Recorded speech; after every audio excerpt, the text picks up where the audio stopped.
Welcome to the Outer Realm with Michelle DeRoche and Amelia Pisano. Airing live on the United Public Radio Network, 105.3 FM in New Orleans.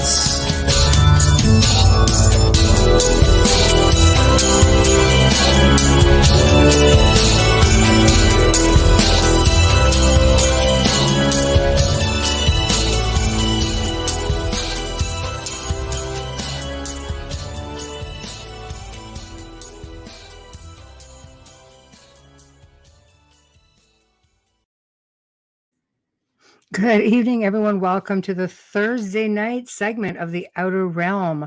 We are broadcasting live here on the United Public Radio Network, 105.3 FM from New Orleans.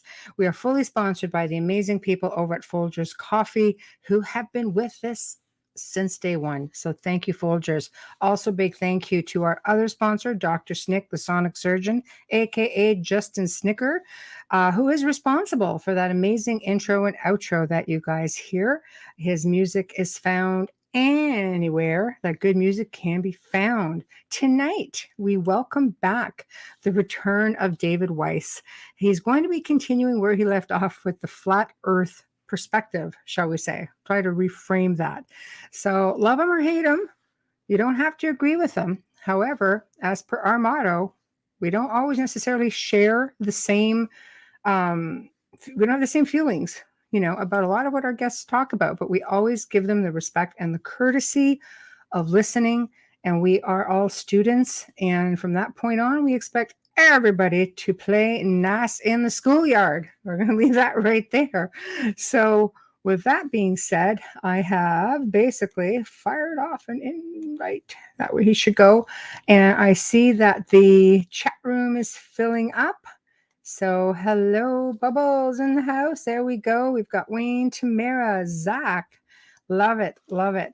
So should be interesting. We had I know you do play nice, Zach. It's just in generalization.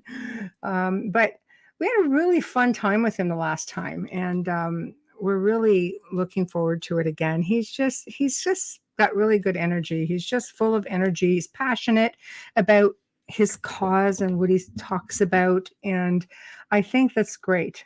I think that he really believes this and he really wants to put it out there. And we are happy to offer that platform for people to talk about what their perspective is on certain things. And again, as per our disclaimer, we don't necessarily, share the same opinions, but we do always, show respect to our guests.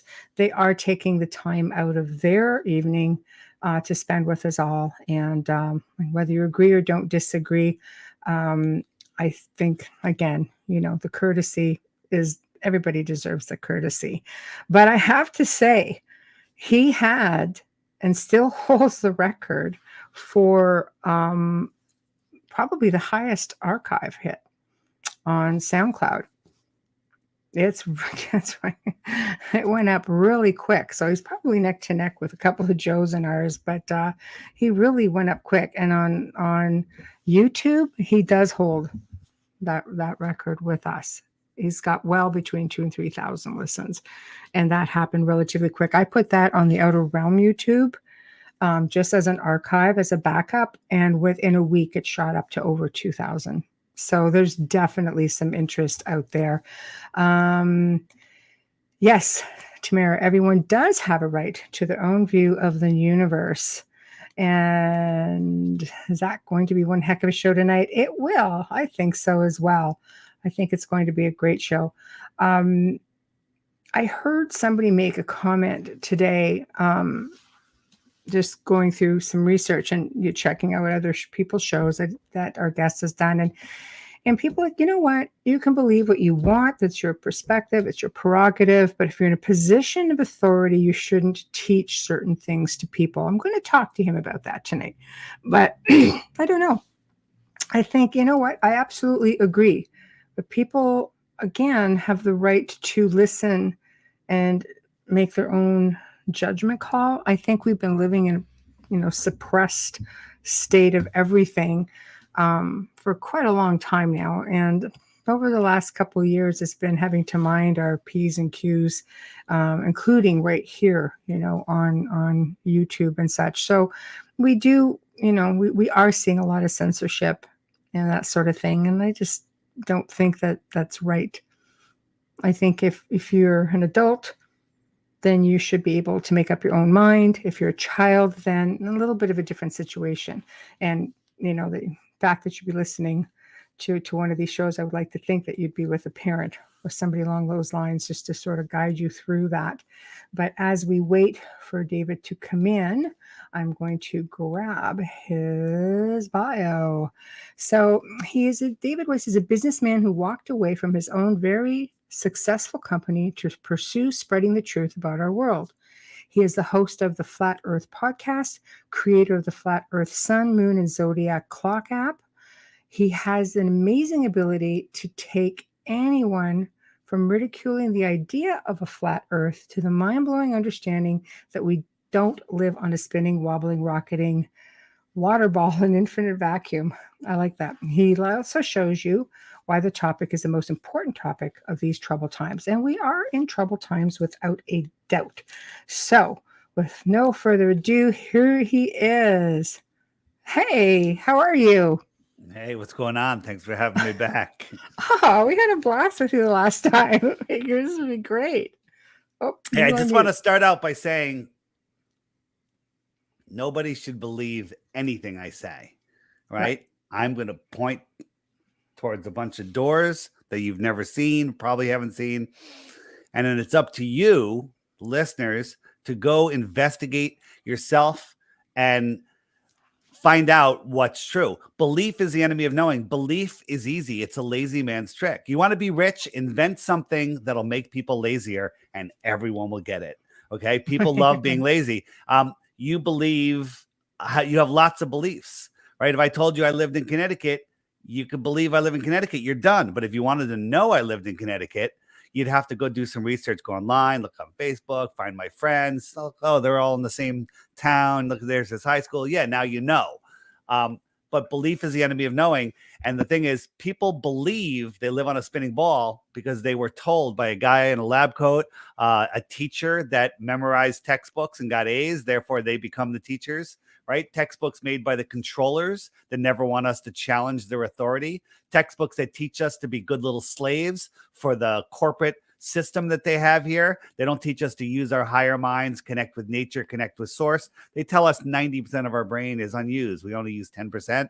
That's the goal of the education, indoctrination, heliocentric system. So thinking that I'm the crazy one, well, I might be different than the majority of the people, but that's changing very, very quickly. There are so many people. You did an interview with CNN, and basically they asked you about this, and you actually were the first one to say, "What do you think? I like this? You think I like people thinking that I have these, idiotic ideas, and I want to be put in this position?" And I thought that was really interesting that you would come forward, with that sort of a remark. Since we talked, this is the people that are on the friend finder near me, which is in my app. There's within there was probably 50 people within how far am I? 50 kilometers, and now there's 375 or something like that. There's so many people across the plane right now. There's on the friend finder, there's almost 60,000 registered users. So thinking that I'm a crazy person, you can't even see the UK.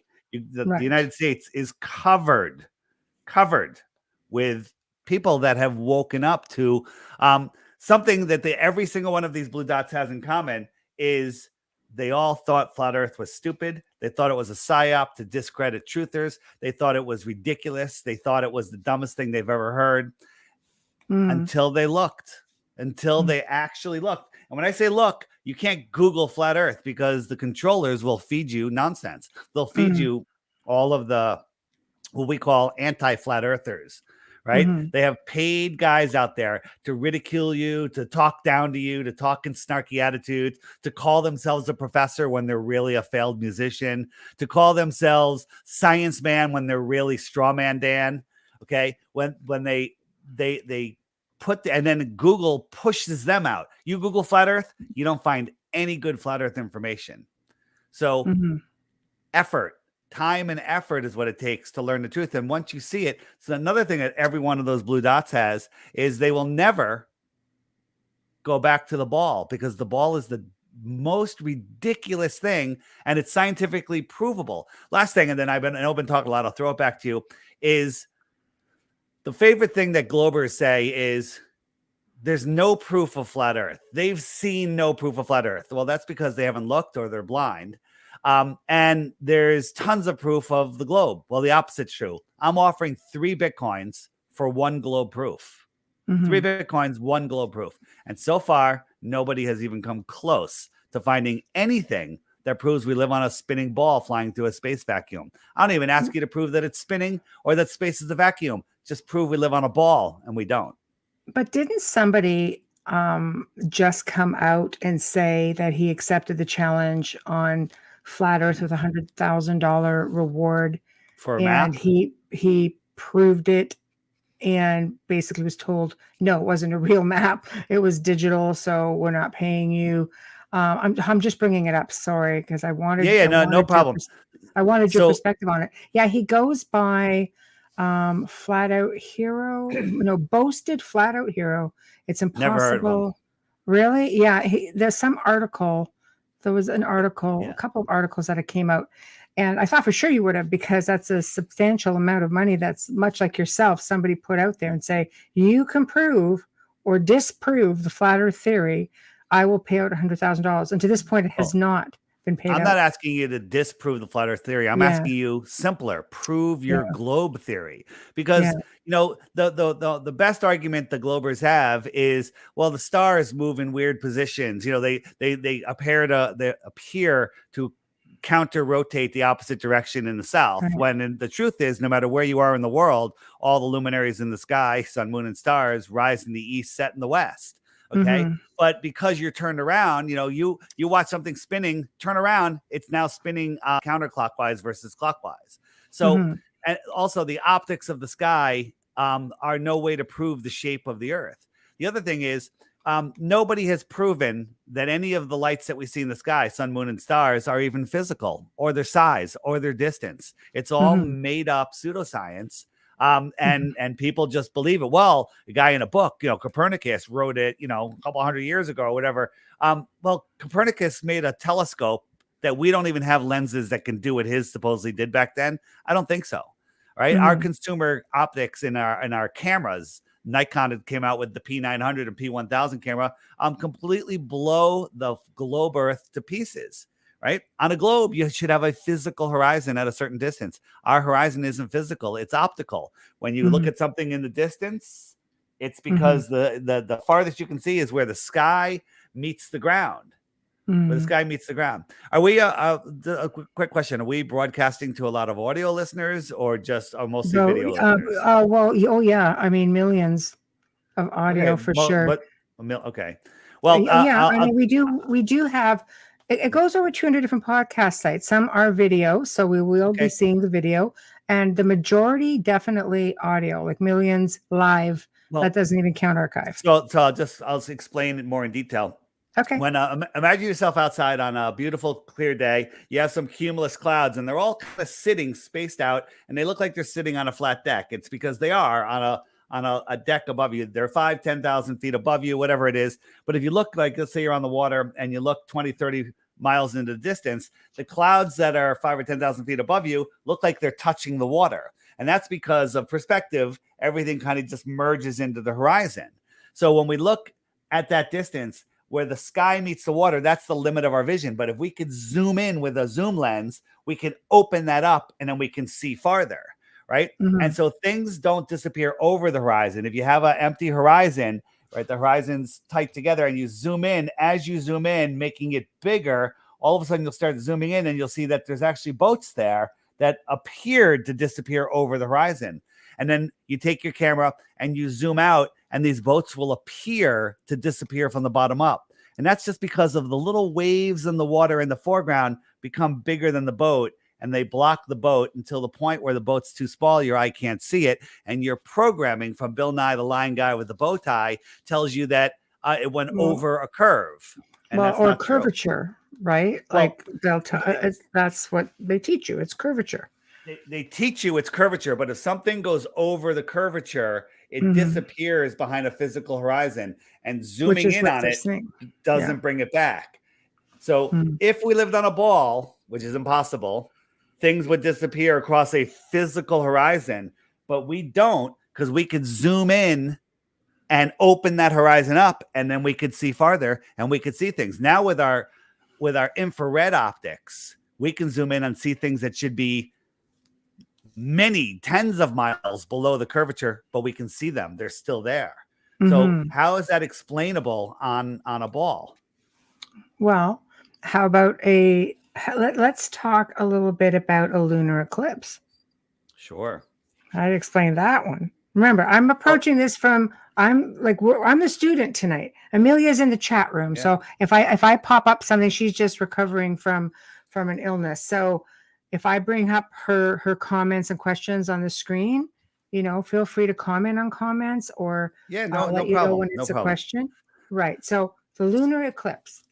Yeah. So the lunar eclipse, the one we had the other night, it's weird. They tell us that the sunlight's going through our atmosphere. That's why the moon turns red. But that would only be at the beginning of the eclipse, because when the eclipse is full, the whole Earth is blocking the light. But that's when the moon turns red.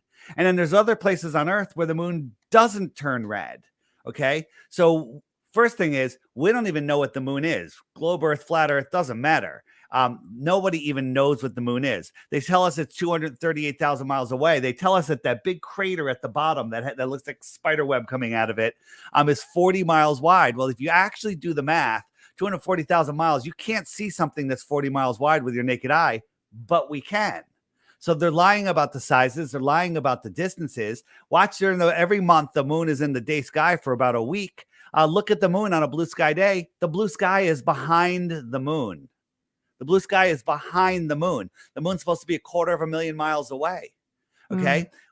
When we look at the lunar eclipse, it makes absolutely no sense, because there's a sharp edge to what they call the shadow of Earth. Well, I challenge you, take a basketball, go outside on a wall if the sun's low in the sky, or on the ground, and try to move the basketball 10, 20 feet away from the surface. There is no more shadow. It spreads out and it fades out. Right? You can't have an Earth 240,000 miles away from a moon and create a sharp shadow on it like that. It doesn't work like that. And when we do experiments with, with different things, we can kind of recreate what's happening. There's 100 different things that can be happening. And again, we don't know. We're not claiming to know, but we're claiming to know that a lunar eclipse is impossible on a flat Earth. And the other thing is another thing is called a Seleninian eclipse. Have you heard of that? Solar, same or no. A Seleninian eclipse is a lunar eclipse. Now, what is a lunar eclipse? A lunar eclipse is when you're on the Earth, and from your point of view, you're on the top of the Earth, and you have your sun setting on one side, your moon rising on the other side, or it's rising or setting, whatever. You have the moon and the sun, and they're coming into alignment. The eclipse happens when all three bodies are in alignment, right? So we get that shadow onto the moon. You with me? Makes sense? Yes, absolutely. But a Seleninian eclipse, there's more than 50 documented ones, where the observer can see the sun above the horizon on his right and the moon above his horizon on the left, and the eclipse starts before one of them goes below his line of view. Well, that doesn't work because the Earth isn't in between them yet. To make it worse, so the shadows come in from all different angles. And last year, the shadow came in from the top. Well, if the Earth was coming in between, the shadow should come in on the bottom, but it came in on the top. This absolutely proves that it's not the Earth causing the shadow, the darkening of the moon. The moon does not the moon itself does not have the characteristics of a ball being lit by a single source object, the sun, right? You get a ball, you cast a light on it, that ball's going to have a hot spot, and then it's going to fade out. But if we look at the moon on any full moon night, it's lit perfectly, edge to edge. It's casting light on Earth. How does a dusty, dirty ball reflect sunlight back to Earth so bright that we could read by it, that it casts shadows on the ground? How does a dusty, dirty ball do that? And then this is where people's minds melt down. The inverse square law of light. Oh my God, they never taught me that in science, and I'm never going to be able to learn it now. Absolutely, you can. It's the simplest thing. As light expands off of a light source, it's spreading out. It has to fill bigger and bigger areas. Therefore, it's thinning. It's getting less and less. It's getting weaker and weaker. Okay. Every time you double the distance to a light, it's 1/4 of the brightness. Or every time you half the distance to a light, it's 4 times brighter. Okay. And you can test this out. This is real science. Well, if the moon is reflecting light back to Earth, the inverse square law says that the moon from 100 miles away would have to, if you were 100 miles from the moon, its light would have to be 64 times brighter than we see the sun from Earth. Well, that ruins the moon landings because that's not the case. I don't know if you can have something 64 times brighter than the sun. How bright is bright? What's the ultimate brightness? All of this stuff doesn't work. And then when you look at the distances that they tell us the sun is how far away? You don't know, right? No, I didn't know either. 93 million miles. Off the top of my head. Well, but here's the thing. The people that get my science guy on. The people that say flat Earth is stupid, they don't know their own model. They're defending a model that they were told as a kid with zero proof, and they're still defending it. Okay. They also don't know what the flat Earth is, and they have a false idea that it's a disc floating in space, that it's a disc with a spotlight, and the spotlight goes under. They have all crazy ideas. None of that's what we think. None of that's what we experience. I think you have passionate people from both sides of the spectrum. Well, agreed. Yeah. Sorry, Allison is just wondering where you're from. Connecticut. Connecticut. There we go, Allison. Do you believe it or do you know it? There we go. Adrian says, how do you explain seasonal changes with the sun being indirect in the winter but closer, and more direct but further away in the summer? I'll leave that question up for you. Okay. Well, it also depends on what summer and winter we're talking about. So for those of you listening, I'll try to describe it the best I can. So when we look at the Earth, the way let's talk about, I'll get to seasons in a second. But first we have to understand what the flat Earth is. So the flat Earth is not a disc floating in space, right? Which they want you to think. The flat Earth is more like a pond, right? A pond. What is a pond? A pond is a body of water surrounded by land that's higher than the water. It's the container of the water. The pond is the shoreline. The shoreline of the pond is just higher than the water. Well, Antarctica, they tell us, is a continent at the bottom of the ball. They also tell us a little bit, which is a lie. They also tell us some truth that it's the highest continent on Earth. It's plateau. It's, ground level is higher than all of the other continents. That's interesting, right? But if we look at how the Earth really is, Antarctica is the shoreline of the world pond. Put all the oceans together, put all the continents and islands floating all out in the middle of the ocean.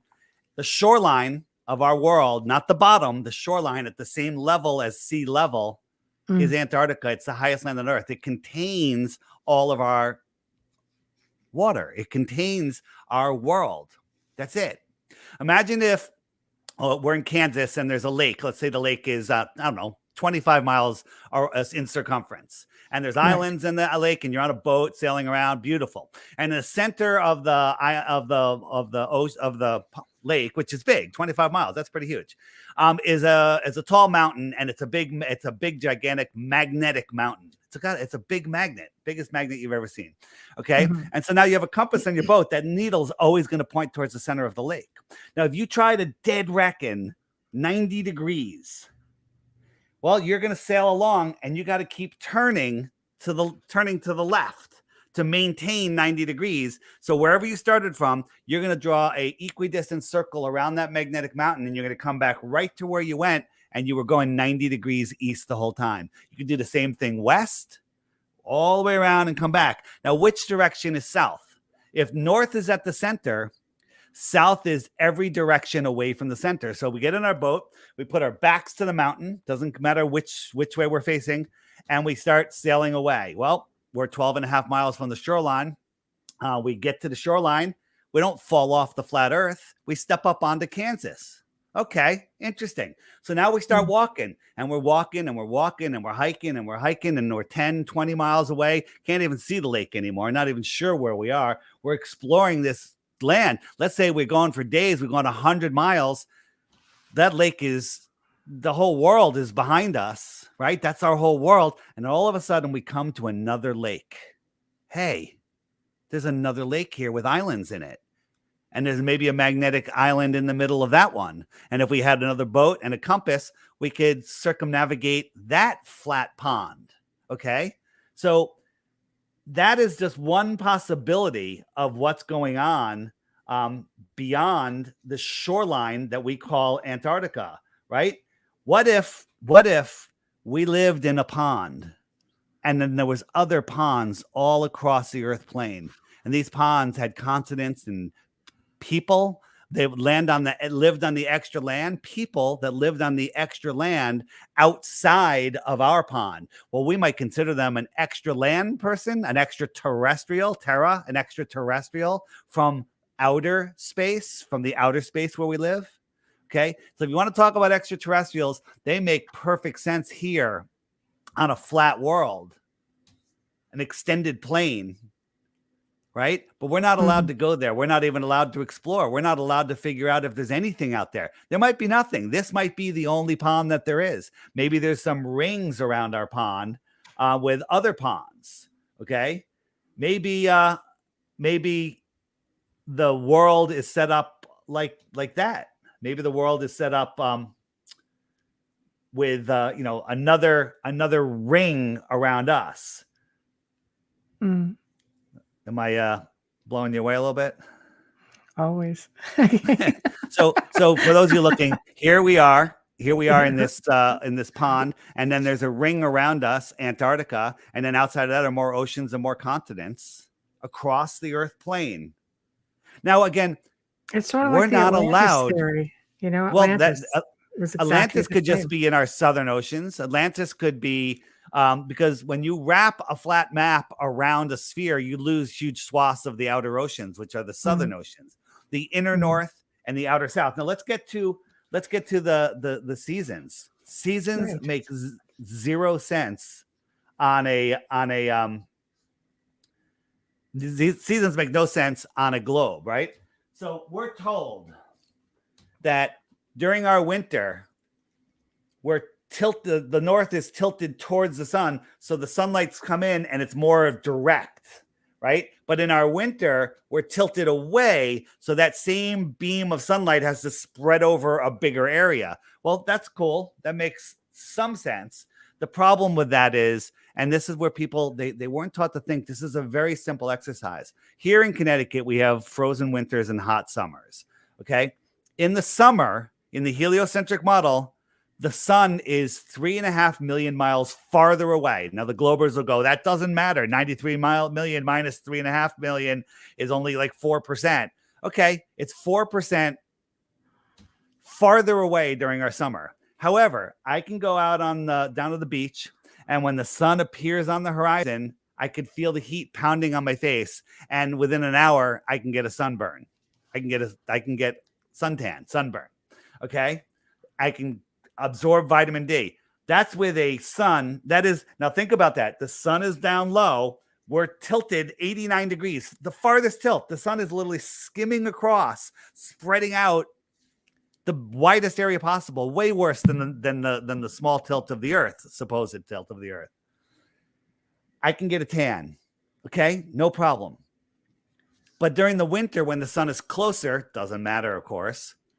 At noon, when the sun is much more direct, coming in from a high angle, much tighter, I can look at the sun, can't feel the heat. I can stay there all day and not get a tan. Okay? It makes zero sense. So how does seasons work on a flat earth? Okay? So we have our pond in Kansas. We have our center, which is our North Pole. And then we have 3 consecutive rings. So first one is the Tropic of Cancer. And then we'll jump all the way out to the outer one is the Tropic of Capricorn. And halfway in between those is what we call the equator. Okay. And if you follow the equator using your magnetic compass that points towards the center of our pond, and we dead reckon east or west, we're going to go in a circle equidistant around the center, and we're going to come right back to where we went to, and it's about 24,000 miles. Well, that's what they tell us the circumference of the sphere, the impossible sphere floating in space is. Okay.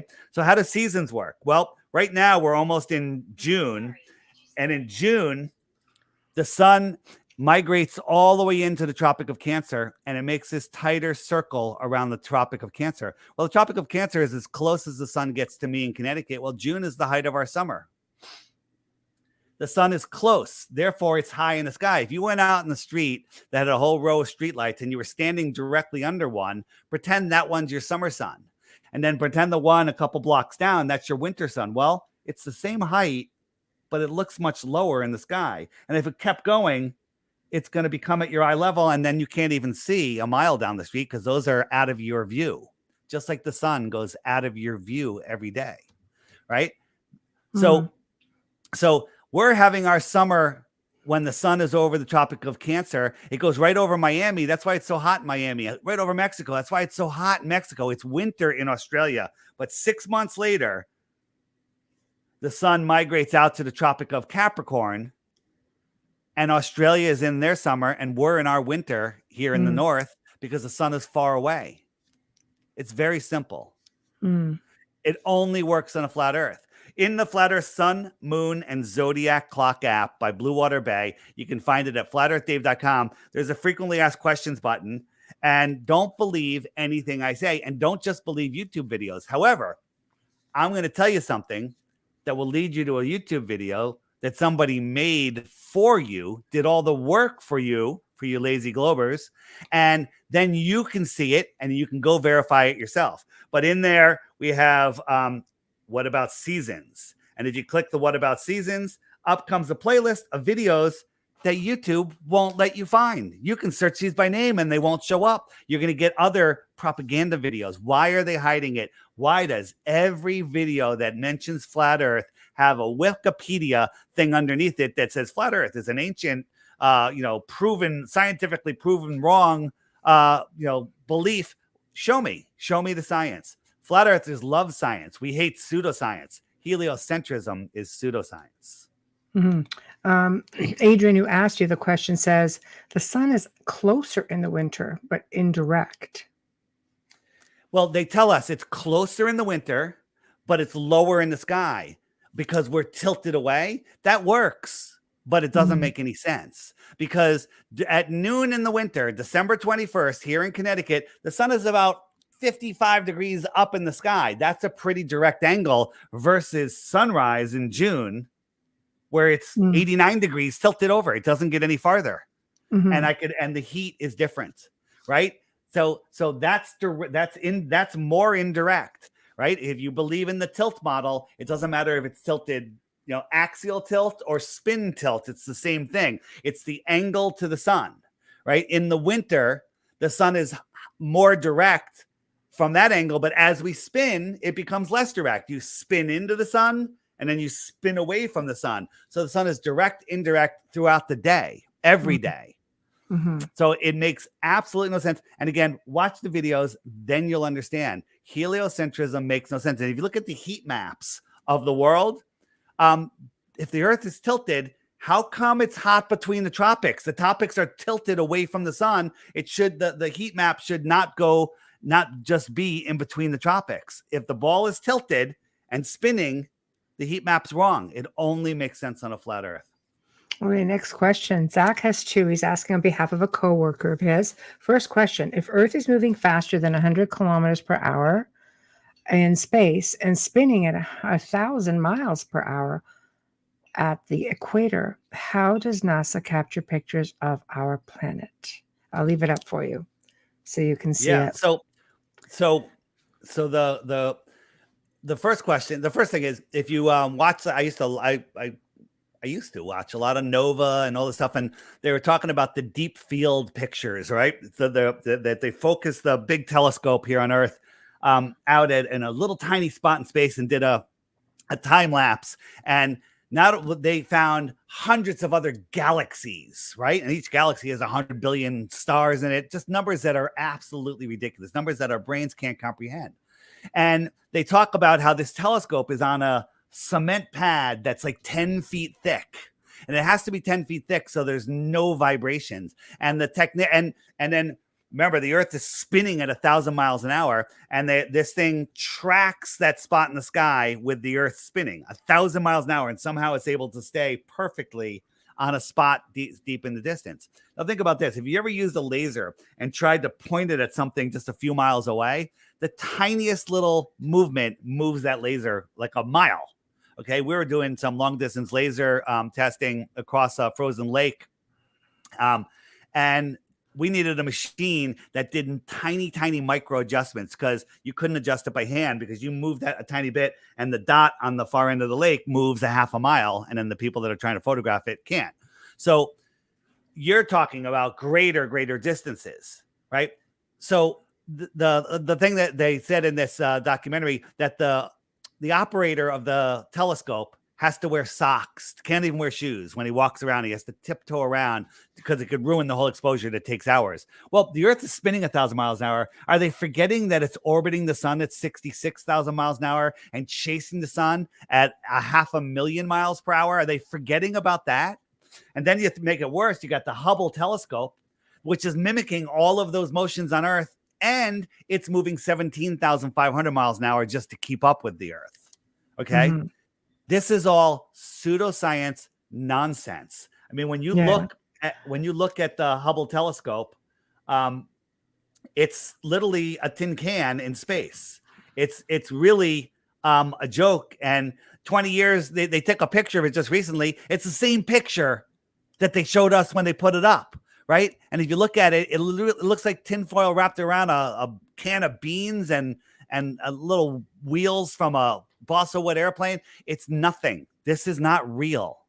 And people just believe it. And it's also in the thermosphere, which is like 3,000 degrees. Can you tell me an alloy that doesn't melt at 3,000 degrees? Okay, next question. Amelia, I will come to your question in a moment. This is part 2 of Zach's question. Why does the media say that a meteor is heading in our direction if we are moving at 100,000 miles per hour through space? How do they know which direction we're headed in? Is there a compassion for space that they don't tell us about? Which will lead right into Amelia's question after this. Yeah, so here's the whole thing. The media is completely 100% controlled by the elite, if I should call them that, the powers that should not be. And it's all just mind control. They steer our minds with the news, north, east, west, south. And they feed us with fear, FEAR, false evidence appearing real. When they every time there's a new asteroid every day. Every Christmas there's an asteroid that looks like an elf. And then on Halloween, there's one that looks like a jack-o'-lantern. Every year, they do it every year. Oh, there's one that just missed us. It looks like a jack-o'-lantern too. And they have a heart-shaped one on Valentine's Day. And they make up all of this stuff all the time. There are no meteors. Well, what about the impacts, the big craters, right? Well, if meteors came into Earth, and by the way, every time they happen to film one from a dashboard cam in northern Russia, they're always coming in at very shallow angles. And if something comes at a shallow angle, it doesn't make a circle. It makes a long, dredged out trench. But all of the meteor craters, the one in Arizona, they're perfect circles. What are they? They're methane bubbles. Our Earth bubbles up sometimes from all different types of things. There's plasma events that happen, but these are bubbles and they're still happening. Just look up, actually on the app in the frequently asked question, there is a asteroids and meteors section. If you just go into the frequently asked questions, slow down, meteors and asteroids, and up comes a bunch of videos that you won't find. These are old geysers, old methane craters, and they're still happening in Siberia, all over the place. There's new ones popping up all the time. Okay, next question then. This Amelia's co-hosting from the chat room. She goes, someone sent me a question. Is the government fooling the world and why? So the government is, it depends on, which part of the government. There's Yeah. Tread stoogers and there's people that cautiously. are, yeah, there's people that know that know everything, but it's all about control. Here's the thing. You know the movie The Matrix, right? The Yes, original Matrix. yes, and I have a question about that came in for you also. Yeah. So I'll let you So at the answer this beginning of the first. Matrix, you got Neo, and he is still plugged into the Matrix. Something's wrong with the world. He's depressed. He can't figure it out. His soul is trying to tell him something, but his mind can't hear it yet because he's still plugged in to the programming. He believes the world is something that it's not.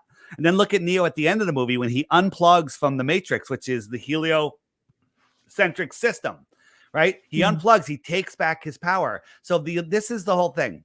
They want us to believe that we are corkscrewing through infinite space, that we are insignificant speck flying through a distant godless or godless universe, a godless or distant god universe, that an asteroid could take us out. Boom, asteroids.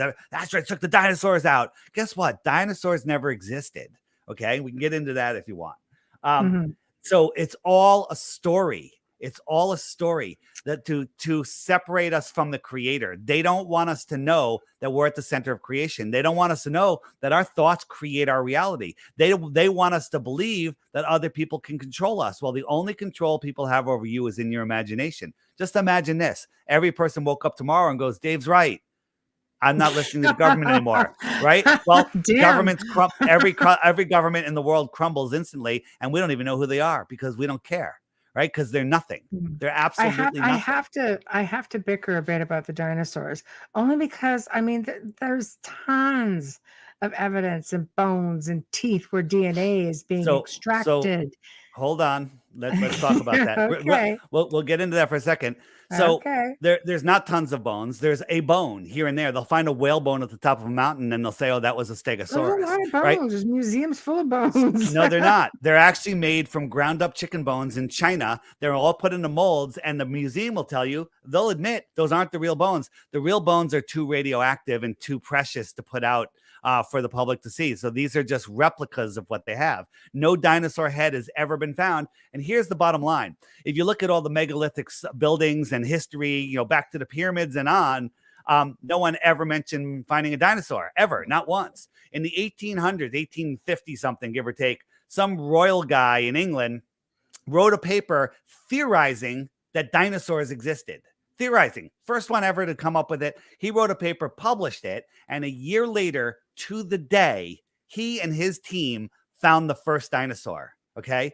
Enough with the garbage, right? No dinosaur head has ever been found. No dinosaur skull. We're supposedly running off of fossil fuels. Dinosaur juice is going into our cars. This is nonsense. This is absolute and complete mockery of the human mind. They want you so dumbed down and so indoctrinated into their system. Use the 10% of your brain that makes you a good accountant, makes you a good manager, makes you a good marketer, makes you a good finance person working in their beast system, makes you working in their corporate system. They don't want you being an entrepreneur. They don't want you working together and raising children and educating them to the real ways of the world. They want you in their corporate slave system. And the way they do that is the heliocentric matrix. If you're trapped in a prison and you say, hey, I want to be an explorer, and the teacher pulls down the map and goes, Truman, there's nothing else to discover. It's all been discovered. Well, you've just shut off 90% of your brain. You've shut off 90% of your imagination. And if you do that, you stop manifesting. You're stuck in a cave, if you will. Okay, so here's another question just rolling in here. Explain why the Coriolis effect changes direction at the equator? Yeah, so the Coriolis effect is if you look it up, it's a assumed effect. It doesn't. You're watching a video that made by a bunch of scammers at the equator. They draw a line and say this is the equator, and then they get a tank of water and they pour some water in it and they throw some leaves in there, and you can see it circles one way. Watch the video again. They pour the water in to the left of the drain, and everything goes clockwise around the drain. And then the other one, they pour it into the right of the drain, and everything goes counterclockwise. It's all how the water goes in the basin. The idea that toilets and sinks go backwards in Australia, that's not true. I have sinks that go opposite directions in my own home, and I don't live on the equator. The Coriolis effect is a made-up effect. Now, when you push a paddle through water, or push a fan, a piece of, a cardboard or whatever through the air, it's creating opposite rotating vortices. That's a real effect. That's not the spinning of the Earth Coriolis effect. Well, on the flat Earth, the sun and the moon travel in between the tropics, and when it goes around, spinning around, they leave an electromagnetic wake. And that wake will spin things counterclockwise in the south and clockwise in the north.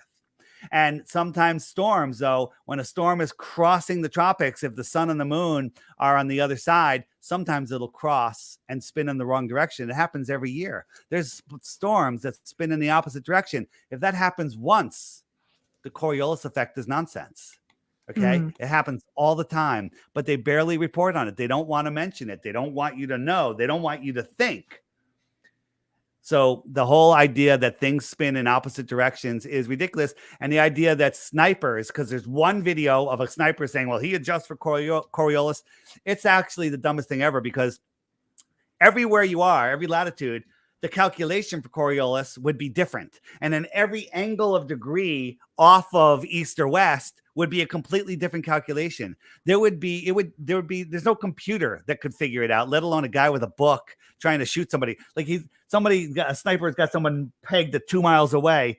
What's he going to do? Get him in the sight and then move the gun to the left and then hope the bullet arcs around because of Coriolis? It's nonsense. Next question. It's not sensical. Okay, next question. If I get up high enough with a telescope that can see deep space objects, I should be able to see Eiffel Tower or China, right? Well, that's what people want to believe. So if you're in a pool with crystal clear water and the pool's 100 yards long and you go underwater, you can't see the wall on the other side. If you're looking out a window, perfectly clean window, you can barely see the glass. You can't even see the glass. You might walk through it and, cut yourself. But then you put 10 panes of glass together, and now it's a little weird. And then you put 100 panes together, now you can't even see through it. Okay? Well, glass, water, air are the same things. They're just at different densities. So when you're looking across the Earth, across the thickest part of the atmosphere, it gets denser and denser and denser. Now, there's a spot in Aluja, France, and this church parking lot where you can look out over the ocean, and Mount Canigou is 175 miles away. Well, the Earth must be curved because we can't see it even on the clearest of day. Okay. Right. Well, you don't see me. You don't see anything. You see the light that's bouncing off of it. Well, the light that's bouncing off of Mount Canigou isn't strong enough to push through 175 miles of atmosphere. It gets weaker and weaker and weaker, and it doesn't make it. Okay. However, twice a year, with the sun migrating in between the two tropics, it lines up with the viewing spot and the mountain. And when the sun lines up between you and the mountain, all of a sudden, as it goes into the distance, it starts backlighting the mountain because the sun's light is bright enough to push through 175 miles. And when it backlights it, you can see the mountain, and the very top of the mountain should be over a half a mile below the curve if the Earth was a ball, but it's not. We can see too far. And then when we get infrared that cuts through the glare more, we can see things that should be dozens of miles below the curve. This is not a mirage. This is Mount Canigou in its entirety. And it's the top of the mountain should be over a half a mile below. So that's only 175 miles. You think you could see the Eiffel Tower? Are you kidding me? Its angular size would be 1,000,000 times the magnitude too small for your eye to resolve if the light could get to your eye. Okay? You can't zoom a camera through opaqueness. The atmosphere becomes opaque, and then that's the end. That's the end of it. I mean, that's what you can't zoom any farther through opaqueness. Okay, so that answers that. So let's get back into the Matrix theory. Essentially, what you're saying, this could almost be like the Truman Show and the Matrix all in one.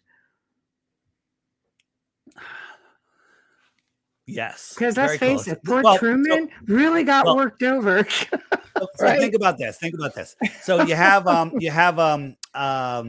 pet, a dog, a Right, cat, right. whatever, a lion, whatever, and you put them in a small yard with a fence. They're just going to want to find a way out of that fence, you know. Mm, Um, and then so now you take them and let's do it with a wild animal. You have I don't know, a lion, if you will, and you mm, put them in a park that's 500 miles around and then it has a big fence. Well, that lion's going to be pretty damn happy. One day he's going to come across the fence and go, huh, a fence. Then he's going to turn around and go right back into the park. He's going to be good. But you put a human in there in the center of that park. And one day he roams 250 miles from the center, goes, mm, huh, a fence. I'm going on the other side of that, and I don't care what you say. I'm going, because we want to see where our curiosity wants us to explore. That's our mm, nature. right. Okay. So Truman, the story was, his mother couldn't have him. The corporation bought him and they built a set, and then everyone's an actor. Everyone's an Right. actor except Truman, right? Well, if you started making that set bigger and bigger and bigger, you no longer lead actors anymore. If you made it 5,000 miles wide, you could just put people in it and nobody would know. And then you say, okay, just don't let them find the outside wall. And so how do you Mm, do that? Well, look at the Earth.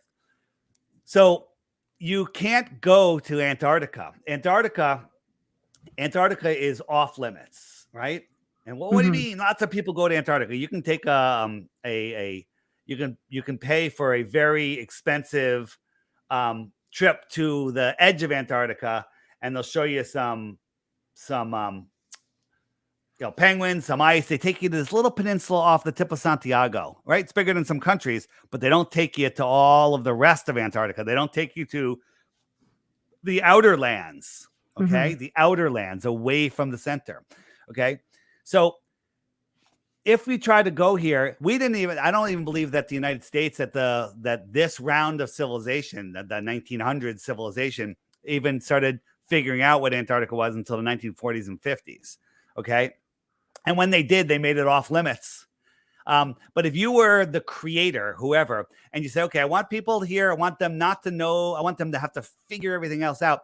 You make Antarctica, it gets colder and colder and darker, and there's no food and there's no animals and there's no nothing. So you make it super hard to get there to maybe where the dome terminates, if there is a dome, right? Okay. And then you say, okay, Yeah. well, going up, we're going to make it the air thinner and thinner and harder and harder and colder and hotter. It just make it so difficult to go up. So we can't go up. And then if we tried to drill down, which we did in Russia, the deepest hole we can only get to 7.5 miles because it got too hot and too hard. Well, now we're kind of trapped with walls that we can't really see. We can't go to Antarctica because it's just too cold. And we're told that it's the bottom of a ball. So why bother? Because if we made it, we just come out the other side and we can already get to the other side without going through that cold and dark. So we're here in this prison for our mind. Okay. And this prison is a new thing. It's not 2,000 years old. Aristophanes, the back in ancient Greece, nonsense. That he supposedly figured out the shape of the earth with sticks and shadows. Not true. This whole globe thing, all of our history, all of the leaders from the past are, they're made up. They're fictional, right? Fictitious. So this is a new thing. They were teaching flat earth here in their 1900s into the mid 1900s, right? And then it all changed. And they said everything's a globe. And there's all this history that shows us it's a globe. It's not true. It's not true at all. It's all every culture has known that the earth is a flat plane, right? Okay. Every culture before NASA, every religion before NASA's a religion, talked about a flat immovable plane. The Bible's a A flat lot earth of book. the The Quran's a ancients flat earth believed book. that until the Greeks. Well, so the story is about the Greeks supposedly figured it out 2,000 years ago. So I thought I talked about this, but I'll show you. Aristophanes supposedly figured out with sticks and shadows. So think about this. If we're back in Aristophanes times, they thought that we were geocentric and the sun went around us. Okay. Well, that means the sun should be pretty close to us, right? Versus what we call an infinite sun, which is a distant sun, 93 million miles. The sun's so far away that all the rays come in parallel, although no one's ever seen parallel rays, right? We always see rays coming in at like this, crepuscular, okay? They're not coming in, but he assumed there's parallel rays. And so he did his famous sticks and shadows experiment.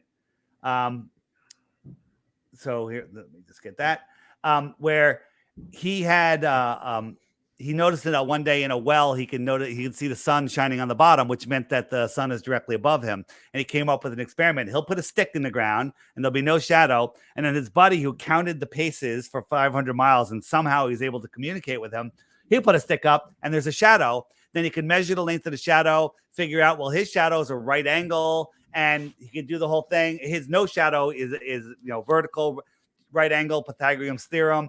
And he figured out the shape of the earth within 1 or 2%. Amazing.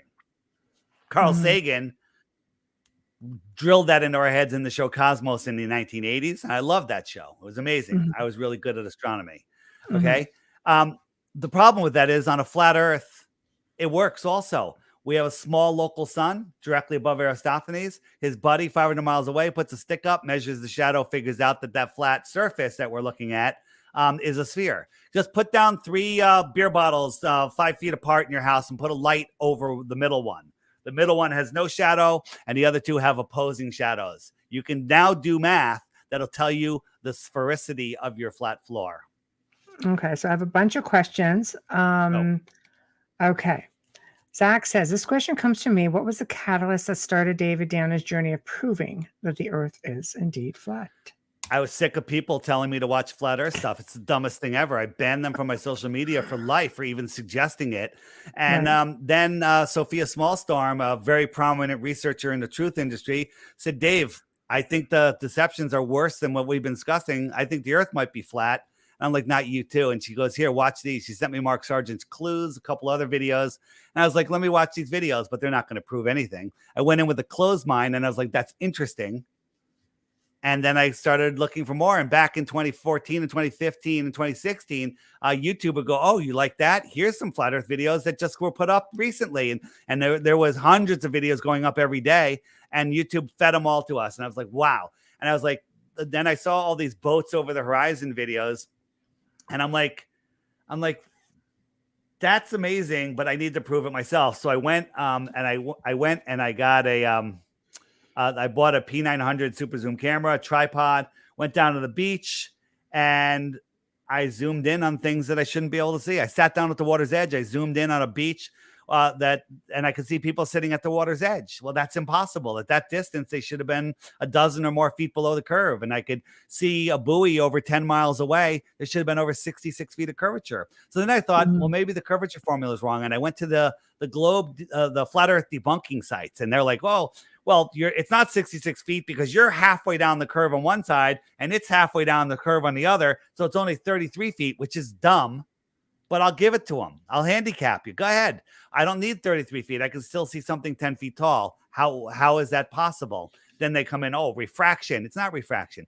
We can see across Chicago, across Great Lakes to Chicago, 50 miles. The tops of those buildings shouldn't be showing. We can see the entire city skyline. Then the weatherman who was talking about the picture said, oh, it's a mirage. So a couple of our guys went down there, got on a boat on a clear day, put the camera on that mirage, and then took off and went 50 miles across the lake. That mirage should have disappeared at some point. It never did. Buildings always stayed. It wasn't a mirage. It was the actual buildings.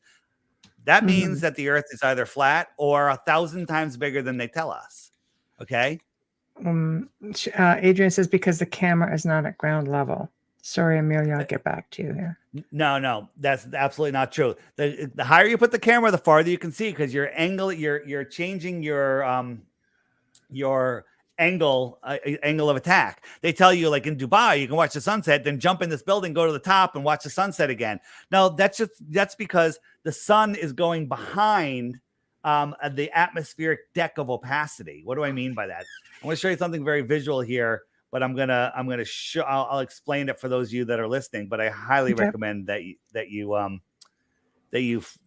find this video and do it. So yes, on the Earth curve calculator, and you can just Google Earth curve calculator. It's also in the app. Just go to the app and go to the Earth curve calculator. You put in the distance and the viewer height. It takes into both. Okay. Mm-hmm. And even if you want to do that, it's half and half, cut everything in half. You can still see too far. It doesn't matter.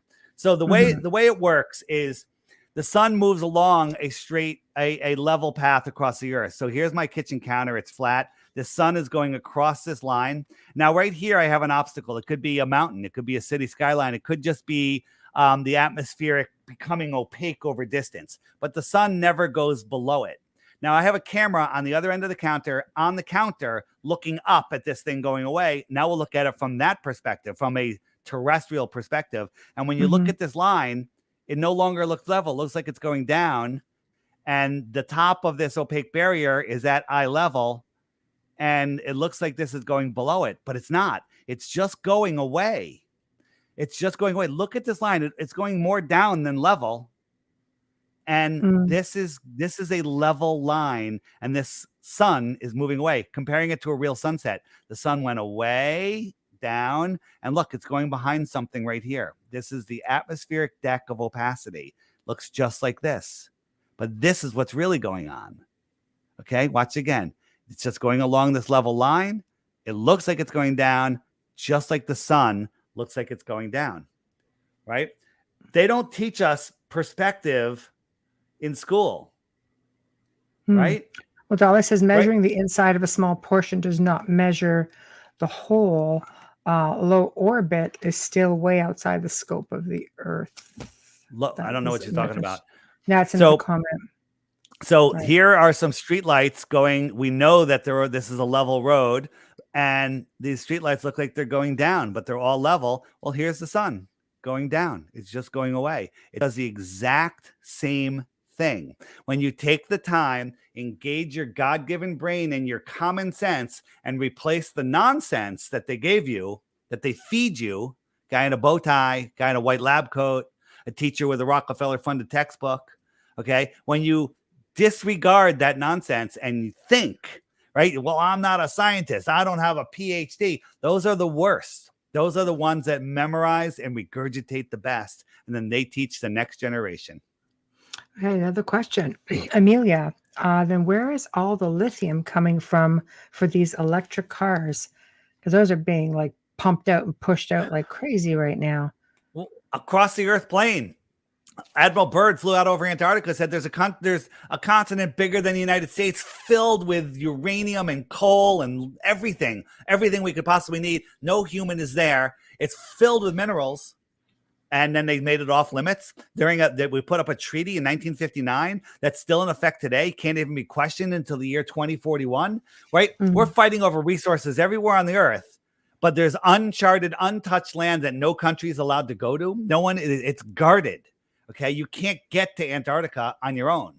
You can't explore out there, right? And so where's it all coming from? It's coming from the earth. The earth is a flat plane. It's massive. There is no shortage of resources. There's no shortage of water. There's no overpopulation. Every single family in America could have a half an acre in Texas, and Texas would have plenty of empty land. Every single family in the world could have a half an acre in Australia, and half of Australia would be empty. Okay. And that's at the size that they tell us. Australia is bigger than they tell us.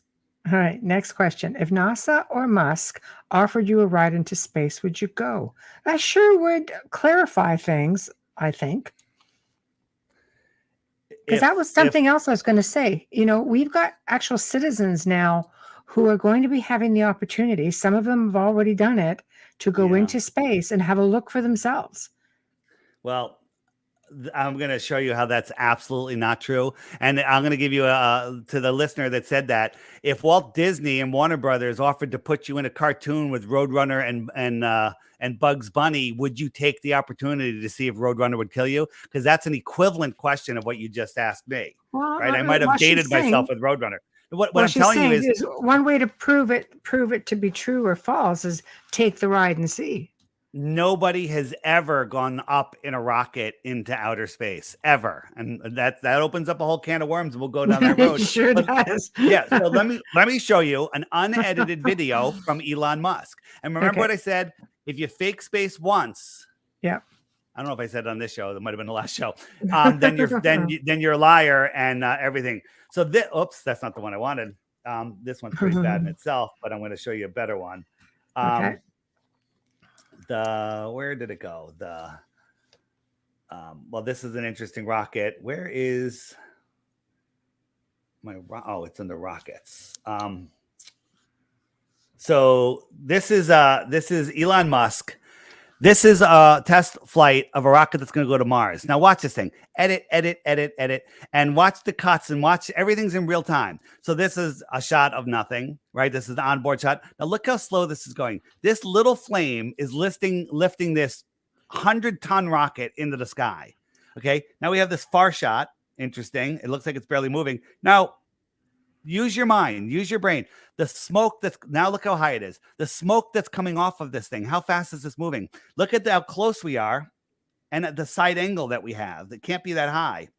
Now it's off and it's falling. It's 40,000 pounds empty and it's free falling. Now look at the smoke. How fast is this moving? Now watch the next edit. Now it's moving even slower. Look at the smoke. Is this 40,000 pounds free falling out of the sky? Now look how high it is all of a sudden. Okay. Right. They're trying to show you the earth curve. Now it's falling again. We're going to have one more shot of how high it is. And then it's going to turn itself upright. Watch this. Look how high it is. Absolute insanity. Okay. And now the engines are going to turn on. It's magically going to upright itself magically. Right. Now, and then the cameraman's going to get it right underneath it. There was a nice edit right there. 2 of the 3 engines are going to burn out. Watch. 2 of them are out. Now look at the smoke. How fast is this moving? And this one engine off center is going to land this thing upright with a whole bunch of fake smoke right there. And it's going to land upright. And it happens to look like a penis. All right. If I must say so. All right. This is mockery. This is nonsense. So now let's look at Elon and what he did. Okay. So SpaceX, this is hard for people to really absorb. But here is William Shatner coming out of space. He was just slingshotted into space. Now, look at this thing. It's going down, down, down. And watch this impact. Ready? I'll show you a closer one. Okay? Watch again. And it's going to watch this impact. There's a 94-year-old man. I think he's 94, or however old he is, 90-something. And this thing slams into the ground. Now, there's bushes all over the place, and it never lands on a bush. I always found that very, very interesting. Here's a better one. And let me ask you a question. You ever go to a carnival or to a sporting event or outdoor sporting event or anything? Probably. What do they always have there? You always have EMS there. I used to run a school carnival, and we had to have a town EMS there in case somebody got hurt. Makes sense, right? Where's the EMS? There's just Jeff Bezos, a couple of wives, a couple of unknown cameramen, not a single medical worker to check this guy that was just slingshotted into space. Now, even Neil deGrasse Tyson says they didn't really go to space. They just went to the edge of space, and then they had 4.5 minutes of weightlessness. 4.5 minutes of weightlessness. Right? Let's watch that impact again. Right? Here he's coming down in this thing. Right? Look how it's going kind of sideways. And now here's the inside coming down. Look at that. Did you see that slam? Nobody is on this thing. This is a trick, right? And now let's look at them in space. Now you got cameras all over this thing. Well, if they're floating for 4.5 minutes, I want to see the uninterrupted footage, but you can't because this is all they show you. They show him playing with the little floating things here. Now, there's two things that could be happening. Some of this could be in a zero-G plane, and some of it could just be they're all hanging from wires. But here's Shatner over here. He's not even floating because that's a whole nother thing. But this is all edit, look, edit. People are in different positions. This is a whole series of shots. I believe this is done on what's called the zero-G plane. Okay. Well, Dolly says that her father worked for NASA. She has personally seen rockets, and I know Dolly, and she's personally seen rockets lift off into space, and the men who went returned weeks and months later, and they actually do return from the sky. And she's recommending that maybe you should go and watch a takeoff or a landing in person. We have, but you can't get closer than 10 miles. You're 10 miles from it, and they're launching balloons. Okay, they're literally launching balloons. Okay, so so here is if you look at the space, let's look at the space shuttle. Okay, so this is 4 million pounds. Okay, 4 million pounds. And this thing is blowing around in the wind. Can you see it blowing around? You know why it's blowing around? Because this is literally a bouncy house with a firework on the bottom. You don't get to see this thing take off. When you do, it turns on its back and it flies out over the Bermuda Triangle and it disappears. And within a minute, you're watching a cartoon. Okay. Well, Dolly's actually seen them take off and go into space in person. You can't. Well, no, she hasn't. She's seen them take off and go out of her vision and then listen to the rest of the story. So here it is, 4 million pounds, right? This fence here should be tied in knots. Now, these people are not right there. These people are so far away that the rocket ship is tiny and it's also behind a tree line, okay? And so they make it look like they're right there, but they're 10 miles away. So you don't know what they're launching. You weren't there. You didn't touch it. You may have seen the tank come through town. Yeah, that was a metal tank, but that's not what they put. Dolly's actually grew up around astronauts. She says, you want a closer look?